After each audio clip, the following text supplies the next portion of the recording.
ಮಾಡ್ತಾರೆ. ಯುದ್ಧದ ಭೀತಿಯಲ್ಲಿದ್ದ ಕಾಶ್ಮೀರ ಈಗ ಶಾಂತ ಸ್ಥಿತಿಗೆ ಮರಳುತ್ತಾ ಇದೆ. ಭಾರತ ಪಾಕ್ ಗಡಿಯಲ್ಲಿ ಸಹಜ ಸ್ಥಿತಿ ಉಂಟಾಗ್ತಾ ಇದೆ.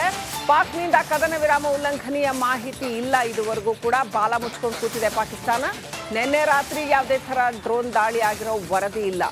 ಪಾಕ್ ಸೇನೆಯಿಂದ ಕೂಡ ಯಾವುದೇ ರೀತಿಯ ಗುಂಡಿನ ದಾಳಿ ಕೂಡ ನಡೆದಿಲ್ಲ. ಸದ್ಯಕ್ಕೆ ಬಾಲ ಮುಚ್ಚಿಕೊಂಡು ಮುದುರಿ ಕೂತಿದೆ ಪಾಕಿಸ್ತಾನ.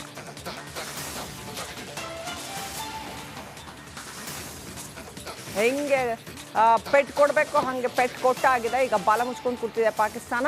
ಹಾಗಾಗಿ ಜಮ್ಮು ಕಾಶ್ಮೀರ ಸಹಜ ಸ್ಥಿತಿಗೆ ಮರಳುತ್ತಾ ಇದೆ. ಆದರೆ ಸೇನೆ ಬಹಳ ಎಚ್ಚರಿಕೆಯಿಂದ ಕಟ್ಟೆಚ್ಚರಿಕೆಯಿಂದ ಇದೆ. ತಪಾಸಣೆಗಳು ಬಹಳ ಸ್ಟ್ರಿಕ್ಟ್ ಆಗಿ ನಡೀತಾ ಇದ್ದಾವೆ. ಅಪ್ಡೇಟ್ ಪಡ್ಕೊಳ್ಳೋಣ. ನಮ್ಮ ಪ್ರತಿನಿಧಿ ಅಭಿಷೇಕ್ ಲೈವ್ ಕನೆಕ್ಟ್ ಆಗಿದ್ದಾರೆ. ಅಭಿಷೇಕ್, ಯಾವ ರೀತಿನಲ್ಲಿದೆ ಇವತ್ತು ಜಮ್ಮು ಕಾಶ್ಮೀರ? ಬಹುಶಃ ಕಳೆದ 3-4 ದಿನಗಳಿಗಿಂತ ಬಹಳ ವಿಭಿನ್ನವಾಗಿರಬೇಕು. ಇವತ್ತು ಶಾಂತ ಸ್ಥಿತಿಗೆ ಬರ್ತಾ ಇದೆಯಾ? ಹೇಗೆಲ್ಲ ಇದೆ ಅಭಿಷೇಕ್?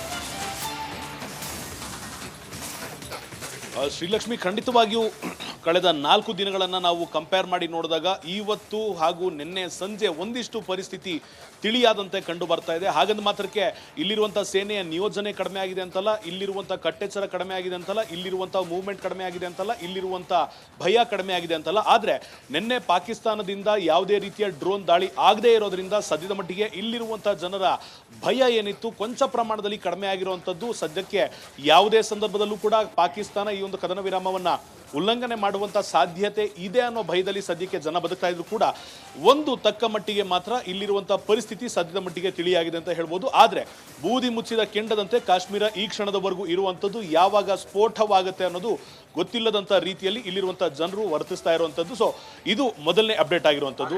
DGMOಗಳ ಸಭೆ ಇವತ್ತು ಮಧ್ಯಾಹ್ನ 12ಕ್ಕೆ ಏನು ನಡೆಯುತ್ತೆ ಅದರ ಮೇಲೆ ಇಡೀ ಕಾಶ್ಮೀರದ ಮಾತ್ರವಲ್ಲ ಇಡೀ ದೇಶದ ಕಣ್ಣಿರುವಂಥದ್ದು. ಉಭಯ ರಾಷ್ಟ್ರಗಳ ನಡುವೆ ಏನು ಮಾತುಕತೆ ಆಗುತ್ತೆ, ಅದಕ್ಕೆ ಭಾರತ ಯಾವ ರೀತಿ ಪ್ರತಿಧ್ವನಿಯನ್ನು ನೀಡುತ್ತೆ, ಇದು ಮತ್ತೊಂದು ಕಡೆ ಆಗಿರುವಂಥದ್ದು. ಒಂದು ವೇಳೆ ಏನಾದರೂ ಈ ಒಂದು ಸಭೆ ಸಫಲವಾದರೆ ಇನ್ನು ಮುಂದೆ ಕನಿಷ್ಠ ಪಕ್ಷ 3 ರಿಂದ 6 ತಿಂಗಳ ಕಾಲ ಯಾವುದೇ ರೀತಿಯಾದಂಥ ಸಮಸ್ಯೆ ಇರೋದಿಲ್ಲ ಅಂತ ಇಲ್ಲಿರುವಂಥ ಸ್ಥಳೀಯರೇ ನೀಡುತ್ತಿರುವಂಥ ಮಾಹಿತಿ ಆಗಿರುವಂಥದ್ದು. ಯಾಕಂದರೆ ಈ ಹಿಂದೆ ಕೂಡ ಇಂತಹ ಮಾತುಕತೆಗಳಾಗಿದೆ. ಆ ಮಾತುಕತೆಗಳಾದ ನಂತರ ಸುಮಾರು ತಿಂಗಳುಗಳ ಕಾಲ ನಾವು ಶಾಂತವಾಗಿ ಇದ್ದೇವೆ. ಆದರೆ ಇವತ್ತು ಒಂದು ವೇಳೆ ಆ ಒಂದು ಒಪ್ಪಿಗೆಗೆ 2 ದೇಶಗಳು ಬಾರದೇ ಇದ್ದರೆ ನಾವು ಖಂಡಿತವಾಗಿಯೂ ಬಂಕರ್ಗಳಿಗೆ ಶಿಫ್ಟ್ ಆಗಬೇಕಾಗತ್ತೆ, ಸೇಫ್ ಹೌಸ್ಗಳಿಗೆ ಶಿಫ್ಟ್ ಆಗಬೇಕಾಗತ್ತೆ ಅನ್ನೋದು ಎರಡನೇ ಅಂಶ ಆಗಿರುವಂಥದ್ದು. ನಿನ್ನೆ ಪೂಂಚ್ ಆಗಿರ್ಬೋದು, ರಜೌರಿ ಆಗಿರ್ಬೋದು, ಕುಪ್ವಾರ ಆಗಿರ್ಬೋದು, ಉರಿ ಆಗಿರ್ಬೋದು, ಜೈಸಲ್ಮೇರ್ ಆಗಿರ್ಬೋದು, ಅನೇಕ ಸ್ಥಳಗಳಲ್ಲಿ ಅವಂತಿಪುರ ಆಗಿರ್ಬೋದು, ಎಲ್ಲಿಯೂ ಕೂಡ ಕಳೆದ ಅನೇಕ ದಿನಗಳಿಂದ ಆಗ್ತಿದ್ದಂಥ ಡ್ರೋನ್ ದಾಳಿ ಆಗದೇ ಇರೋದ್ರಿಂದ ಅಲ್ಲಿಗೆ ಮಿನಿಮಮ್ ಒಂದು 15 ದಿನದ ಹಿಂದೆ ಇದ್ದಂಥ ಪರಿಸ್ಥಿತಿಗೂ ಇವತ್ತಿನ ಪರಿಸ್ಥಿತಿಗೂ ಖಂಡಿತವಾಗಿಯೂ ಒಂದು ಮೇಜರ್ ಚೇಂಜ್ ಅನ್ನು ನಾವು ನೋಡ್ತಾ ಇದ್ದೇವೆ. ಒಂದು ನೆಮ್ಮದಿಯ ನಿದ್ದೆಯನ್ನು ನಿನ್ನೆ ಇಲ್ಲಿರುವಂಥ ಜನರು ಮಾಡಿರುವಂಥದ್ದು. ಸೊ ಕಾದು ನೋಡುವ ತಂತ್ರವನ್ನು ಭಾರತ ಈಗ ಫಾಲೋ ಮಾಡ್ತಿರುವಂಥದ್ದು. ಇಲ್ಲಿರುವ ಸ್ಥಳೀಯರು ಕೂಡ ಫಾಲೋ ಮಾಡ್ತಿರುವಂಥದ್ದು. ಯಾವುದೇ ಸಂದರ್ಭದಲ್ಲಿ ಯಾವ ಡಿಸಿಷನ್ಗೂ ಕೂಡ ನಾವು ಬದ್ಧರಾಗಿದ್ದೇವೆ. ಭಾರತೀಯ ಸೇನೆಯ ಜೊತೆ ನಾವಿರ್ತೇವೆ. ಇಷ್ಟು ವರ್ಷಗಳ ಕಾಲ ನಾವು ಇಲ್ಲಿ ಪರದಾಡ್ತಿದ್ದೇವೆ. ಇದಕ್ಕೆ ಮುಕ್ತಿ ಸಿಗಬೇಕು ಅನ್ನೋ ಒಂದು ಮಾತನ್ನ, ಆಶಯವನ್ನ ಇಲ್ಲಿನ ಜನರು ಹೊಂದಿರುವಂಥದ್ದು.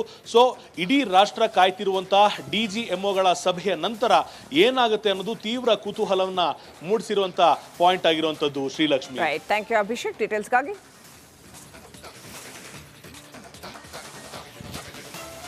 ನಿನ್ನೆ ಸೇನಾ ಅಧಿಕಾರಿಗಳು ಬ್ರೀಫಿಂಗ್ ಮಾಡಿರ್ತಕ್ಕಂಥ ದೃಶ್ಯ ನೋಡ್ತಾ ಇದ್ದೀರಾ. ಹಾಗೆಯೇ ಇವತ್ತು ಜಮ್ಮು ಕಾಶ್ಮೀರ ಶಾಂತ ಸ್ಥಿತಿಗೆ ಬರ್ತಾ ಇದೆ ಅನ್ನೋಂಥ ರಿಪೋರ್ಟನ್ನು ನಮ್ಮ ಪ್ರತಿನಿಧಿ ಅಭಿಷೇಕ್ ಕೊಡ್ತಾ ಇದ್ದಾರೆ. ಕದನ ವಿರಾಮ ಘೋಷಣೆಯ ನಂತರದಲ್ಲಿ ಒಂದು ಸಾರಿ ಉಲ್ಲಂಘಿಸಿದ್ದು ಬಿಟ್ಟರೆ ನಿನ್ನೆ ರಾತ್ರಿ ಏನು ಡ್ರೋನ್ ದಾಳಿ ಆಗಿಲ್ಲ ಅಥವಾ ಯಾವುದೇ ಥರ ಅಟ್ಯಾಕ್ಸ್ ಆಗಿಲ್ಲ. ಪಾಕ್ ಬಾಲ ಮುದ್ಕೊಂಡು ಸುಮ್ಮನೆ ಕೂತ್ಕೊಂಡಿದೆ. ಗೊತ್ತಾಗಿದೆ ಅದಕ್ಕೆ ಇನ್ನು ಒಂದೇ ಒಂದು ಉಸಿರೆತ್ತಿದ್ರೆ, ಚಕಾರ ಎತ್ತಿದ್ರೆ ಬಡ್ತಾ ಬೀಳುತ್ತೆ ಅನ್ನುವಂಥದ್ದು ಗೊತ್ತಾಗಿದೆ. ಬಾಲ ಕಟ್ಟಾಗಿದೆ, ಸುಮ್ಮನೆ ಕೂತಿದೆ ಪಾಕ್. ಆದರೆ ಭಾರತ ಏನು ಮಾಡುತ್ತೆ ಅನ್ನೋದು ಈಗಿರುವಂಥ ಪ್ರಶ್ನೆ. ಇವತ್ತು DGMO ಮೀಟಿಂಗಲ್ಲಿ ಪಾರ್ಟಿಸಿಪೇಟ್ ಮಾಡ್ತಾರಾ? ಮುಂದೆ ಏನು ಮಾಡ್ತಾರೆ? ಕದನ ವಿರಾಮವನ್ನು ಕಂಟಿನ್ಯೂ ಮಾಡಬೇಕು ಅಂತಂದರೆ ಏನು ರಿಸ್ಟ್ರಿಕ್ಷನ್ಸ್ ಹಾಕ್ತಾರೆ? ಪಾಕ್ ಆಕ್ಯುಪೈಡ್ ಕಾಶ್ಮೀರ್ ಏನಿದೆ ಅದನ್ನು ನಮಗೆ ಸಂಪೂರ್ಣವಾಗಿ ಭಾರತಕ್ಕೆ ಸೇರಬೇಕದು ಅಂತ ಕೇಳ್ತಾರಾ?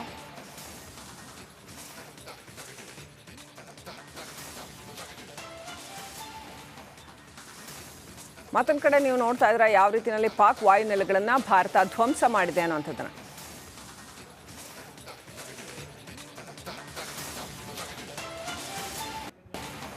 ಒಂದು ಕಾಲ ಇತ್ತು ಭಾರತೀಯ ಸೇನೆಗೆ ಏನೂ ಹೆಚ್ಚಿನ ಅಧಿಕಾರ ಇರಲಿಲ್ಲ, ತಾಕತ್ತಿತ್ತು ಆದರೆ ಅಧಿಕಾರ ಇರಲಿಲ್ಲ. ಆದರೆ ಈಗ ಪಾಕಿಸ್ತಾನ ಒಂದು ಗುಂಡು ಹಾರಿಸಿದ್ರೆ ಭಾರತ 10 ಗುಂಡು ಹಾರಿಸುತ್ತೆ.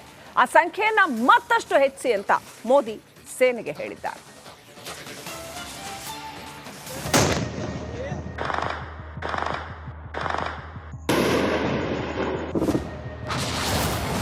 ಅವರು ಗುಂಡು ಹಾರಿಸಿದ್ರೆ ಬೆಂಕಿಯುಂಡೆ ಎಸೀರಿ. ಸೇನೆಗೆ ಮತ್ತಷ್ಟು ಅಧಿಕಾರ ಕೊಟ್ಟ ಪ್ರಧಾನಿ ಮೋದಿ. ಪಾಕಿಸ್ತಾನ್ ಸದಾ ಖ್ಯಾತೆ ತೆಗೆಯುವ ದೇಶ, ಆದ್ದರಿಂದ ಭಾರತೀಯ ಸೇನೆಗೆ ಪ್ರಧಾನಿ ಮೋದಿ ಮತ್ತಷ್ಟು ಅಧಿಕಾರ ನೀಡಿದ್ದಾರೆ. ಅವರು ಗುಂಡು ಹಾರಿಸಿದರೆ ನೀವು ಬೆಂಕಿಯುಂಡೆ ಎಸೀರಿ, ಉಗ್ರ ನೆಲೆಗಳಿಗೆ ಮತ್ತಷ್ಟು ಜೋರಾಗಿ ಹೊಡೀರಿ, ಭಯೋತ್ಪಾದಕರ ಮೇಲೆ ನಿರ್ದಾಕ್ಷಿಣ್ಯವಾಗಿ ಕ್ರಮ ತಗೊಳ್ಳಿ ಅಂತ ಖಡಕ್ ಸಂದೇಶ ರವಾನಿಸಿದ್ದಾರೆ.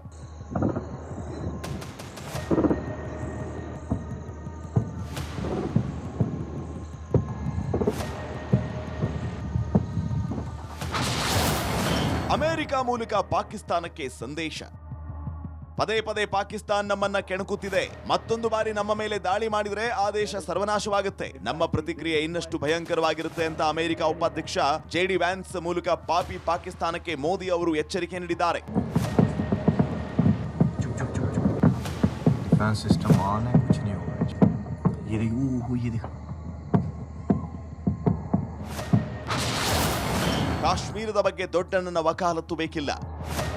ಶಿಮ್ಲಾ ಒಪ್ಪಂದ ನಡೆದಾಗ ಕಾಶ್ಮೀರ ಸಮಸ್ಯೆ ಭಾರತ ಪಾಕಿಸ್ತಾನದ ಮಧ್ಯೆ ಮಾತ್ರ ಇರಬೇಕು, ಬೇರೆ ದೇಶ ಮೂಗು ತೂರಿಸಬಾರದು ಅಂತ ಸಹಿ ಹಾಕಲಾಗಿತ್ತು. ಆ ಮಾತನ್ನ ಮೋದಿ ಪುನರುಚ್ಚರಿಸಿದ್ದಾರೆ. ಕಾಶ್ಮೀರ ವಿಚಾರದಲ್ಲಿ ನಮ್ಮ ನಿಲುವು ಸ್ಪಷ್ಟವಾಗಿದೆ. ಪಾಕಿಸ್ತಾನ ಜೊತೆ POK ಉಗ್ರವಾದ ಬಿಟ್ಟು ಬೇರೆ ವಿಷಯವೇ ಇಲ್ಲ ಅಂತ ಮೋದಿ ಹೇಳಿದಾರಂತೆ.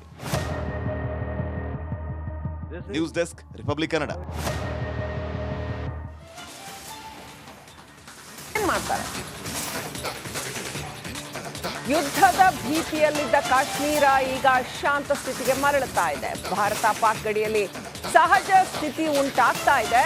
ಪಾಕ್ನಿಂದ ಕದನ ವಿರಾಮ ಉಲ್ಲಂಘನೆಯ ಮಾಹಿತಿ ಇಲ್ಲ ಇದುವರೆಗೂ ಕೂಡ. ಬಾಲ ಮುಚ್ಕೊಂಡು ಕೂತಿದೆ ಪಾಕಿಸ್ತಾನ.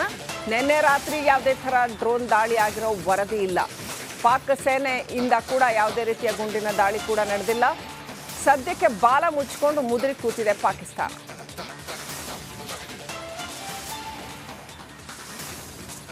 ಹೆಂಗೆ ಪೆಟ್ ಕೊಡಬೇಕು ಹಾಗೆ ಪೆಟ್ ಕೊಟ್ಟಾಗಿದೆ. ಈಗ ಬಾಲ ಮುಚ್ಕೊಂಡು ಕೂತಿದೆ ಪಾಕಿಸ್ತಾನ. ಹಾಗಾಗಿ ಜಮ್ಮು ಕಾಶ್ಮೀರ ಸಹಜ ಸ್ಥಿತಿಗೆ ಮರಳುತ್ತಾ ಇದೆ. ಆದರೆ ಸೇನೆ ಬಹಳ ಎಚ್ಚರಿಕೆಯಿಂದ, ಕಟ್ಟೆಚ್ಚರಿಕೆಯಿಂದ ಇದೆ. ತಪಾಸಣೆಗಳು ಬಹಳ ಸ್ಟ್ರಿಕ್ಟ್ ಆಗಿ ನಡೀತಾ ಇದ್ದಾವೆ. ಅಪ್ಡೇಟ್ ಪಡ್ಕೊಳ್ಳೋಣ. ನಮ್ಮ ಪ್ರತಿನಿಧಿ ಅಭಿಷೇಕ್ ಲೈವ್ ಕನೆಕ್ಟ್ ಆಗಿದ್ದಾರೆ. ಅಭಿಷೇಕ್, ಯಾವ ರೀತಿನಲ್ಲಿದೆ ಇವತ್ತು ಜಮ್ಮು ಕಾಶ್ಮೀರ? ಬಹುಶಃ ಕಳೆದ 3-4 ದಿನಗಳಿಗಿಂತ ಬಹಳ ವಿಭಿನ್ನವಾಗಿರಬೇಕು. ಇವತ್ತು ಶಾಂತ ಸ್ಥಿತಿಗೆ ಬರ್ತಾ